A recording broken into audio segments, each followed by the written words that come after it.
Hi అందరికీ happy Vinayaka Chavithi అండి. So ఇక్కడ వచ్చేసి 2 days వ్లాగ్ అన్నట్టు. ముందు రోజు నైట్ అయితే షాపింగ్కి వెళ్తున్నాము.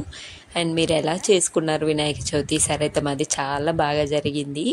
సో ఇంకా పిల్లలకైతే తినిపించేసుకొని మా హస్బెండ్ ఆఫీస్ నుంచి వచ్చేసరికి ఆల్మోస్ట్ 9 అలా అయింది. 9 o'clockకి బయటికి వెళ్ళేటప్పుడు అనుకున్నాము సో ఉంటాయో లేవో అని, ఎందుకంటే లాస్ట్ టైం చేసుకున్నప్పుడు ఒక్క దగ్గర అస్సలు దొరకలేదండి.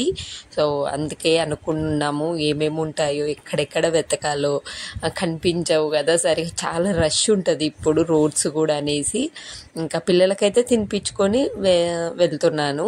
ఇంకా డిన్నర్ చేస్తే ప్రశాంతంగా వెళ్ళి రావచ్చు కదా, అలానే నేను ఇంకా మా హస్బెండ్ అయితే తినలే, పిల్లలకు ఓన్లీ తినిపించాము. సర్లే 9 కదా వచ్చినాక తినేసేయచ్చు, లేట్ అవుతుంది అనేసి ఇంకా వెళ్ళిపోయామండి. ఇంకా ఫ్రెష్ అప్ అయిపోయి నేను ఆల్రెడీ మా హస్బెండ్ వచ్చేసరికి రెడీగా ఉన్నాము. ఎప్పుడైతే బయటికి వెళ్ళాలనుకుంటామో అప్పుడే తనకు లేట్ అయిపోతుంది అన్నట్టు. ఈ రోడ్స్ అయితే ఎంత కలర్ఫుల్గా ఉందో, బాగా చేసుకుంటారు కదా ఎక్కడనైనా వినాయక చవితి ఎంత బాగా చేసుకుంటారో. ఫస్ట్లో మాకు కొంచెం కొత్త అనిపించింది, ఇక్కడ ముంబైకి వచ్చినాక ఇది సెకండ్ టైం అండి. First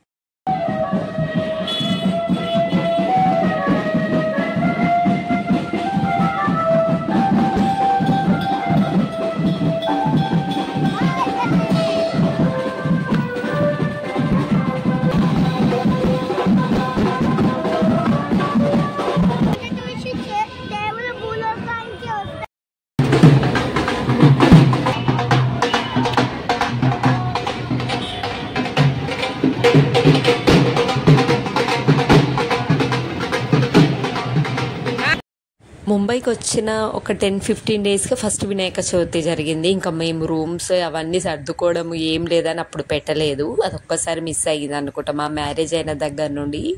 next second last year కూడా చేసుకున్నాం కదా. లాస్ట్ ఇయర్ ఏమైందంటే బేసిక్గా మా సైడ్ మా హైదరాబాద్లో ఉన్నప్పుడైతే జస్ట్ విగ్రహం తెచ్చేసుకొని మంచిగా చిన్న సంతలాగా అయితే ఉండేది అన్నాడు, అక్కడ కూడా ఉండేది, తెచ్చేసుకొని ఇంట్లో పెట్టేసుకునేదే. అలానే అనుకోని మేము లాస్ట్ టైం వెళ్ళాము. కానీ ఇక్కడ ముంబైలో ఏంటంటే సౌండ్తో వెళ్ళాలి, అట్లీస్ట్ సౌండ్ లేకుంటే కొబ్బరికాయ కొట్టి ఒక పర్ద తెచ్చేసుకొని అలా తీసుకెళ్ళాలి. నార్మల్గా ఏదో అలా వచ్చి విగ్రహం కొనుక్కున్నట్టుగా ఉండొద్దు. లాస్ట్ టైం అయితే ఇవ్వనన్నారండి. అయ్యో మేము కొత్త ఇక్కడికి రావడము, హైదరాబాద్ నుంచి వచ్చినామని చెప్తే ఏదో మా మొహం చూసి పోనీలు అని ఇచ్చారు అనుకుంటా. ఈసారి అయితే ముందు రోజు నైటే వెళ్ళి బుక్ చేసుకున్నాం, అంటే నెక్స్ట్ డే తీసుకొని వెళ్తాం. నైట్ అయింది కదా అప్పటికి, ఇంకా షాపింగ్ కూడా చేయలేదండి. వినాయకుని తీసుకొని మనం ఇదేమంటారు చూడండి ఊరంతా తిరగలేము కదా, అప్పటికి ఇంకా మళ్ళీ రిటర్న్ వద్దామంటేనేమో ఫుల్ లగేజ్ అయితే సర్లే చూద్దాం అనుకున్నాము. ఎందుకంటే ఫస్ట్ అయితే మళ్ళీ షాపింగ్ చేసుకోవాలి కదా, పువ్వులు పండ్లు అన్నీ అలా. సో ఇప్పుడు టైం అయితే 9:45 ఏమవుతుంది. రోడ్ పైన ఎంత క్రౌడ్ ఉందంటే ముంబైలో చాలా ఎక్కువ ఉంటుందండి ట్రాఫిక్. బేసిక్గా హైదరాబాద్లోనే అనుకున్నా నేను అప్పుడున్నప్పుడు, దానికి డబల్ ఉంటుంది ముంబైలో తెలుసా. ఒక్క దగ్గరనే 100 వెహికల్ ఉన్నట్టు ఉంటుంది. అసలు ఒక్కసారి ట్రాఫిక్ జామ్ అయిందంటే అట్లీస్ట్ ఒక 2 hours పట్టిద్ది, అంతలా ఉంటుంది అన్నట్టు. సో ఇంకా మేమైతే గల్లీ నుంచి వస్తాం కాబట్టి మాకు ఇంకా టెన్షన్ ఉండదు, కొద్దిగా చూసుకొని వెళ్తాం, బయలుదేరుతాము ఉంటుంది. మేము ఇంటి దగ్గర నుంచి ఇప్పుడు మార్కెట్ రావడానికి 40 minutes 30 minutes పట్టిందండి.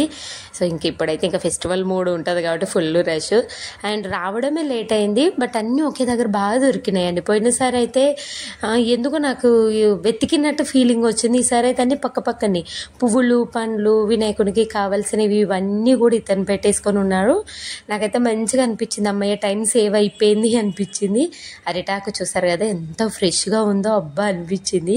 ఫ్యూచర్లో ఇంట్లో ఉండొద్దు అంటారు కానీ ఇంటి బయట మాత్రం అరటి చెట్టు పెట్టేసుకోవాలండి. నాకైతే అరటి ఆకులు తినడం అంటే భలే ఇష్టం. ఎంతైనా గ్రీనరీనే లేండి. పువ్వులు అయితే ఎంత రేటు ఉన్నాయో, మల్లె పూలు ఇందాక అది గరిక మాల ఉంది చూడండి, గరిక మాల వచ్చేసి 250 rupees అంట. మామూలుగా గరిక దొరికింది, పక్కనే అమ్ముతుంటే అమ్మయ్య అనుకున్నాను. నెక్స్ట్ ఇంకా అక్కడ ఫ్రూట్స్ పిల్లలు తినడానికి సపరేట్గా, పూజకి సపరేట్గా తీసుకున్నాము. అండ్ నెక్స్ట్ ఇక్కడ పడద తీసుకుంటున్నాము. చూడండి ఎంత రష్ ఉందో, పాపం వచ్చిన వాళ్ళు తలకాయ పట్టుకున్నారు. ఇంకా అక్కడి నుంచి లోపల మార్కెట్కి వచ్చాము. ఇది అంబోలి మార్కెట్ అంటారు, చాలా పెద్దదండి ముంబైలో. అంటే అందరి వెస్ట్ ముంబై మొత్తంలో సెకండ్ వన్ అన్నట్టు, అంత పెద్ద మార్కెట్. ఇంకా లాస్ట్ కొబ్బరికాయలు తీసుకుందాం అనేసరికి ఫుల్ వర్షము. అప్పటికి అనుకుంటున్నా అబ్బా ఇంకా వర్షం రాలే అమ్మాయి అని, కానీ అప్పటికే 2 hours అయ్యింది లేండి. మనకి ఇంకా షాపింగ్ లేట్ అయిపోయి బాగా వచ్చింది. కాసేపు అలా ఉండి ఇంకా అన్నీ తీసుకున్నాము. ఆల్మోస్ట్ 11:30 అవుతుంటే చూడండి ఇంకా రోడ్ పైన. ఇంక ఇప్పటికే ఫుల్ లగేజ్ అయింది. వినాయకుడిని నెక్స్ట్ డే మార్నింగ్ తీసుకొని వెళ్ళొచ్చులే, అంటే అక్కడిక్కడ తిరిగినాం కదా, తొక్కుడులో ఎందుకు అనేసి తీసుకొని వెళ్ళలేదు. ఇంకా ఇంటికైతే వెళ్ళేసరికి ఆల్మోస్ట్ 11:30, 11:40 అయింది. ఇప్పుడు వెళ్ళి మేము తినాలన్నట్టు, ఇంకా పిల్లలకి తినిపించేసరికి మంచిగా అయిపోయింది. ఇంకా నెక్స్ట్ డే మామూలుగా ఉండదు. ఇంట్లో ఏదన్నా మనం చిన్న ఫెస్టివల్ ఏదన్నా పండగ చేసుకుంటే ఎంత హడావిడి ఉంటుందో కదా. సో ఒక 2-3 members 5 members ఇంట్లో అందరు సరదాగా ఉంటే ఒకరికి అంటే ఒక్కొక్కరు ఒక్కొక్క పని చేసుకుంటే బాగుంటుంది. కానీ అన్నీ మనం అంటే కాస్త ఎక్కువ, అంటే నాకు అన్నిట్లో కన్నా పూజ చేసుకోవడం అంటే చాలా ఇష్టం. నాకు అస్సలు ఇబ్బంది అనిపించదు. అవన్నీ తీసుకొని వస్తుంటే మా హస్బెండ్ ఎన్నిసార్లు అన్నదో మొహం వెలిగిపోతుందని. అంత ఇష్టం అండి నాకు పూజ చేసుకోవడం అంటే. అంటే మనసు పెట్టి చేసుకుంటా అన్నట్టు. సో నెక్స్ట్ అన్నీ ఇంకా తీసుకొని వచ్చి అక్కడ పెట్టాము. మార్నింగే లేసి మళ్ళీ ఫ్రెష్ అప్ అయిపోయి, పిల్లలైతే ఇంకా లేవలేదు. ఫస్ట్ ప్రసాదాలు చేసుకుంటున్నా అండి. వాళ్ళు లేస్తే ఇంకంతే నాకు తలనొప్పి అన్నట్టు. మా మిన్ను అల్లరి మధ్య ఇంకెక్కువైంది లేండి. ఇక్కడైతే రైస్ పెట్టుకున్నాను పులిహోరకి. నెక్స్ట్ ఒక 1/2 cup వరకు కొంచెమే చేస్తున్నాను. శనగపప్పు లేవగానే నానబెట్టేసి అది జస్ట్ బాయిల్ చేసుకుంటున్నాను. ఇన్స్టామార్ట్లో బెల్లం అంటే జాంగ్రీ పౌడర్ ఉంది. అబ్బా బాలే రేట్ ఉందండి జాంగ్రీ పౌడరు. అందుకే సర్లే ఇప్పుడు అదంతా పౌడర్ వేయడం ఎందుకని ఇన్స్టామార్ట్లో ఇప్పుడే ఆర్డర్ పెట్టేశాను. నా దగ్గర రైస్ ఫ్లోర్ లేదు, అందుకని మార్నింగ్ లేవగానే ఫ్రెష్ అప్ అయిపోయి వెంటనే 10 minutesలో వచ్చిందండి. మనం బయటికి వెళ్ళి కొనుక్కుందామన్నా అంత త్వరగా కొనుక్కోము. రైస్ ఫ్లోరు శనగపప్పు లేకుండే, శనగపప్పు అండ్ నెక్స్ట్ ఆ బెల్లం షుగర్ కేన్ అంటే నిజంగా చాలా బాగుందండి. అసలు ఎంత బాగుందో. ఇంకా అదంతా నేను రైస్ అయితే ఉడికిపెట్టేసుకున్నాను. ఇదైతే కొంచెం ఒక కొబ్బరి 1/2 చిప్ప వరకు అయితే నేను తురుముకోలేదు, చాప్ చేసుకున్నాను. నెయ్యిలో మంచిగా వేగిన తర్వాతకి కొంచెం బాయిల్ చేసుకున్నాను. హెవీగా ఏం బాయిల్ చేసుకోలేదు, ఎందుకంటే పిల్లలు తింటారు కదా, మళ్ళీ స్టమక్ పెయిన్ అంటారు అనేసి కాస్త బాయిల్ చేసుకున్నాను నేను. సో అందులోనే కొంచెం బెల్లము. ఇది ఎంత తొందరగా మెల్ట్ అయిపోతుందంటే కాస్త వేడి తగలగానే మొత్తం మెల్ట్ అయిపోతుంది. ఇబ్బంది ఏం అనిపించలేదండి నాకు. బెల్లం టేస్ట్ వైజ్గా మాత్రం సూపర్ ఉంది. ఏదైనా ప్రసాదాలు వేసుకోవాలంటే ఇంక ఇదే ఆర్డర్ ఇచ్చుకోవాలనిపించింది. ఫస్ట్ టైం ఇచ్చాను, ఎలా ఉంటుంది ఏంటంటే రేటింగ్ బాగుంది అనేసి, అంటే స్పెషల్ అని పెట్టారు ఇన్స్టామార్ట్లో. వినాయక చవితి అంటే స్పెషల్ ఐటమ్స్ అని ఉంటుంది ఒకటి గ్యాలరీ, అందులో చూసి ఇది ఉంది, సర్లే ఒకసారి ట్రై చేద్దామని తీసుకున్నాను. బాగుంది. నెక్స్ట్ ఇక్కడ 1/2 cup కన్నా కొంచెం ఎక్కువ అయితే రైస్ ఫ్లోర్ అయితే పడిందండి. పొడి బియ్యమే నేను బయటనే తీసుకున్నాను ఇప్పుడు ఇన్స్టామార్ట్లోనే. సో ఈ విధంగా మధ్య మధ్యలో కొంచెం నెయ్యి వేసుకుంటూ ఇలా ఉంచేసేయండి, సరిపోతుంది. 1 cup కన్నా కొంచెం ఎక్కువ పడింది. అలాగే 1/2 cup బెల్లము, 1/2 cup శనగపప్పు, అంతే. సో నెక్స్ట్ అయితే నేను ఇంకా పులిహోర కూడా కావాల్సిన అన్ని పప్పులు వేసుకున్నాను. జీడిపప్పు, అలాగే పల్లీలు, పచ్చిమిర్చి, ఎండుమిర్చి, కరివేపాకు ఒకటి మిస్ అయిందండి, లేదు ఇంట్లో బేసిక్గా. మార్నింగ్ తెద్దాం అనుకున్నాను, అంటే ఇక్కడి నుంచి కదిలితే పిల్లలు ఎప్పుడు లేస్తారో ఏమో అనేసి ఫాస్ట్గా చేసుకోవడం అయింది. జస్ట్ ఒక 10 అడుగులు వేస్తే కిందికి వెళ్తే షాపే ఉంటుంది ఇప్పుడు ఎర్లీ మార్నింగే. కానీ మళ్ళీ పిల్లలు లేస్తారో ఏమో అన్నీ చేసుకోవాలి. వాళ్ళు లేస్తే అంతేనండి, అప్పటికి 9:30, 10 అవుతుంది. ఇవన్నీ అయిపోయేసరికి ఆల్మోస్ట్ 11:30 అయిందండి. ఒక్కదానే కదా చేసుకోవడము. మన ఇంటికి రాక వచ్చిన అసలే వినాయకుడు భోజన ప్రియుడు అండి, ఎన్ని చేసినా తక్కువే. బట్ నాకు ఇంక 3 కంటే ఎక్కువ కుదరలేదులేండి. అప్పటికే ఒక 2.5 hours అలా పడింది. అది కూడా నేను తక్కువ క్వాంటిటీతో చేస్తేనే. సో నెక్స్ట్ పులిహోర కలిపి పక్కన పెట్టేసుకున్నాను. ఇంకా ఇది దీంతో నేను కుడుముల్లాగా చేస్తాను. నెక్స్ట్ ఆవిరి కుడుములు అంటే మనము ఇడ్లీది ఉంటుందిగా పాత్ర, అందులో జస్ట్ ఒక 5 minutes స్ట్రీమ్ పెట్టేసుకోండి. కానీ నేనేం పెట్టలేదు, ఇలా అయితే మంచిగా ఉంటుంది అనేసి ఇలానే చేశాను. ఆవిరి కుడుములు ఇలా చేసిన తర్వాతకి జస్ట్ ఒక 5 minutes ఇడ్లీ పాత్రలో పెట్టేసుకుంటే అయిపోతుంది. ఇంకా మోదక్స్ కూడా అంతే. ఇది నేను నిన్న బయట కూడా తీసుకున్నానండి, 30 rupees పడింది. బాగా వచ్చింది. ఫస్ట్ టైం నేను చేశాను, చాలా హ్యాపీగా అనిపించింది. ఎంత బాగా కుదిరినాయి అంటే ప్రసాదాలు ఫస్ట్ టైం చేసా కూడా చాలా అంటే ఉండ్రాళ్ళ పాయసం పక్కన పెట్టేస్తే అది అప్పుడప్పుడు చేసేదాన్ని. ఇవి మాత్రం మోదక్ ఫస్ట్ టైం అసలు. అంటే మనం నైవేద్యం తర్వాత తింటాం కదా దేవునికి పెట్టిన, అసలు నిజంగా అండి ఎంత ప్రేమతో చేస్తే ఎంత బాగా కుదిరిందో అనిపించింది నాకైతే. హ్యాపీగా ఫీల్ అయినా నేనైతే. నెక్స్ట్ అయితే ఇక్కడ 1.5 గ్లాస్ వాటర్కి ఒక 1 స్పూన్ బెల్లం, 1 స్పూన్ కొబ్బరి, పచ్చి కొబ్బరి తురిమింది వేసుకొని కాస్త సాల్ట్, పొడి బియ్యం, ఒక 1 కప్ వరకు బియ్యం పిండి. సో రైస్ ఫ్లోర్ ఈ విధంగా మనకి ప్యాన్ నుండి వేరే అయ్యేంత వరకు చేసుకోండి అంతే. చల్లారిన తర్వాతకి ఇంకా ఉండ్రాలు చేసుకోవడమే. తెలంగాణలో అయితే ఉండ్రాలు ఎక్కువ చేస్తారు, కానీ ఆంధ్రాలో తాలికలు ఎక్కువ చేస్తారు కదా. తాలికలు కూడా మేము చేస్తాము. ఉండ్రాలు చేసిన దాంట్లో అందులో 2-3 తాలికలు లాగా చేసి వేస్తాము, సపరేట్గా అంటూ ఏమి ఉండదు. కాకపోతే ఎక్కువ ఉండ్రాలే చేస్తాము, అంటే ఇలా లడ్డు షేప్ లాగానే ఉంటుంది అన్నట్టు. ఉండ్రాలు బాగా చేస్తాం ఆ సైడు. నెక్స్ట్ కొంచెం పిండి ఉంచి వాటర్లో మిక్స్ చేసుకోవాలండి. అన్నీ ఉండ్రాలు చేసుకున్నాక 2 గ్లాస్ వాటర్ అంటే 2 కప్పు వాటర్ వేసుకొని కొంచెం ఇలా చేసుకొని ఒక్క 5 మినిట్స్ లేదంటే 4 మినిట్స్ మనం చేసిన ఈ కుడుములు ఉన్నాయి కదా ఇవి ఉడకాలన్నట్టు. ఎంత సాఫ్ట్గా వచ్చిందంటే సేమ్ మెజర్మెంట్తో చేయండి. ఇప్పుడు నవరాత్రులే కదా, ఒక్కసారైనా ట్రై చేయండి. అసలు లోపల పిండిగా లేదు ఉండ్రాలు, చాలా స్మూత్గా అసలు ఏమంటారు కదా, మా పిల్లలు తింటుంటే కూడా అలా నోట్లో కరిగిపోయి బాగా ఎంజాయ్ చేసారు పిల్లలు అయితే. మా మిన్ను అయితే ఫస్ట్ టైం తెలుసా, లాస్ట్ టైం నేను చేయలేదండి, కుదరలేదని. నార్మల్గా సేమియా పాయసమే చేసా అనుకుంటా, మరి తెలియదు. ఈసారి అయితే చాలా ఇష్టంతో చేసుకున్నాను నేనైతే, మంచిగా అనిపించింది. నెక్స్ట్ సిమ్లో పెట్టి కొన్ని మిల్క్ వేసేయండి. మిల్క్ వేసిన తర్వాతకి ఎక్కువసేపు బాయిల్ చేయకండి, స్టాప్ చేసేయండి. ఆ వేడికి సరిపోతుంది, మళ్ళీ విరిగిపోతుంది అన్నట్టు. ఇంకా నేను ఈ లోపు కూడా డ్రై ఫ్రూట్స్ కొన్ని ఏమంటారు కదా వేపుకున్న తర్వాతకి చల్లారిన తర్వాత వేసుకున్నాను. ఎంత కలర్ఫుల్గా ఉందో. ప్రసాదాలన్నీ రెడీ అయిపోయిన తర్వాతకి పక్కన పెట్టేసుకొని ఇంకా వినాయకుని తెచ్చుకుందాం, మళ్ళీ 12 అలా అవుతుంది, అంటే మిట్ట మధ్యాహ్నం అవుతుంది కదా అనేసి వెళ్ళాము. మళ్ళీ ఫ్రెష్ అప్ అయిపోయి గబగబా బయటికి వెళ్ళేసి తీసుకొని వచ్చామండి.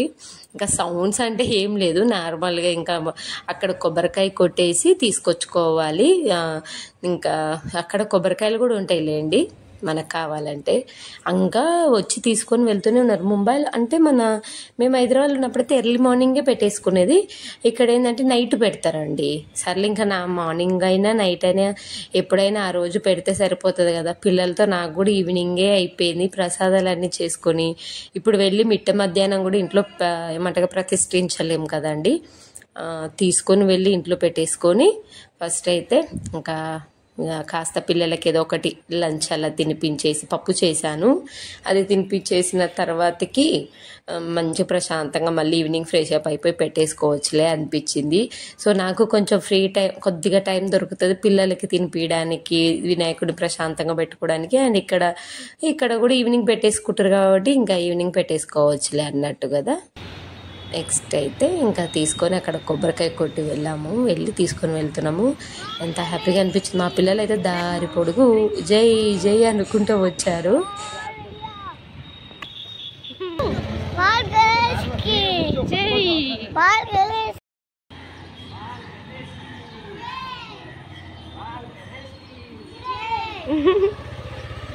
మెల్లబట్టుకున్నానని సో ఇంటికైతే తీసుకొని వచ్చేసామండి. ఎంత మా పిల్లలు అయితే ఫుల్ హ్యాపీ అండి. ఇంకా పిల్లలకి లంచ్ చేయించి కాసేపు అలా మళ్ళీ మిట్ట మధ్యాహ్నం దేవుని ఎందుకు పెట్టడం అనేటట్టు 4కి అలా స్టార్ట్ చేశాను నేను. వాళ్ళు ఫ్రెష్ అప్ అయిపోయి మళ్ళీ ఫ్రెష్ అప్ అయిపోయి ఈ విధంగా 4కి అలా స్టార్ట్ చేశాను. త్వరగా అయిపోయింది, 5:36 వరకు పూజ అయిపోయిందండి. సో ఆ విధంగా స్లోగా అయిపోయింది లేండి. తొందరగానే పెట్టుకుందాం అనుకున్నాను, కానీ మార్నింగ్ అంతా హడావిడి అది చేసుకోవడం ఇది చేసుకోవడం, ప్రసాదం చేసుకోవడం, మళ్ళీ పిల్లలకి మార్నింగ్ బ్రేక్ఫాస్ట్కి మళ్ళీ లంచ్కి అది అన్నీ బ్యాలెన్స్డ్గా ఉండాలి కదా. అలాని నేనైతే అరిటాకు వేస్తున్నాను, లేదంటే ఇలాంటిది పెద్దగా ఆకు ఏం లేకుంటే అట్లీస్ట్ ఒక మంచి క్లాత్ వేసి బియ్యంతో అయినా వేసుకోండి. ఒక్కొక్కరు ఒక్కొక్కలా చేస్తారు. ఎవరు చేసే పూజ వాళ్ళ స్టైల్ వాళ్ళకు ఉంటుందండి. మనం ఎవరిని జడ్జ్ చేయలేము. మీరు ఇలా చేస్తురా అలా చేస్తురా అనలేము, ఎవరిది వాళ్ళకి.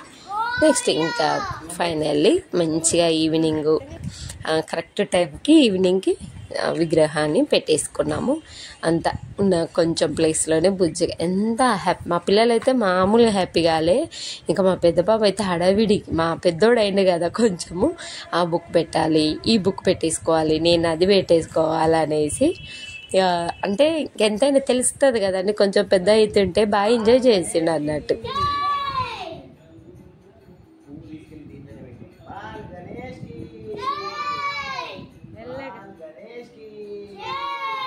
జాగ్రత్త. ముంబైకి వచ్చినాకనే ఎక్కువ ఇష్టం పెరిగిందండి మా పిల్లలకి. మా కన్నయ్య బాగా చూస్తాడు ఇక్కడ బాల గణేష్ అంటారు, ఎక్కడైనా గణేష్ అంటారులేండి. ఇక్కడికి వచ్చినాక ఇంకా ఇవి హిందీలో బాల గణేష్ ఎపిసోడ్స్ చూసి వాళ్ళ అన్నయ్య చూస్తుండని మా మిన్న కూడా చూసి ఎక్కువ పిచ్చి ముదిరింది అన్నట్టు. ఎవ్రీడేలో వాళ్ళు ఇదే చూస్తారు బాగా, లిటిల్ సింగం ఒకటి ఇదొకటి బాగా చూస్తారు అన్నట్టు.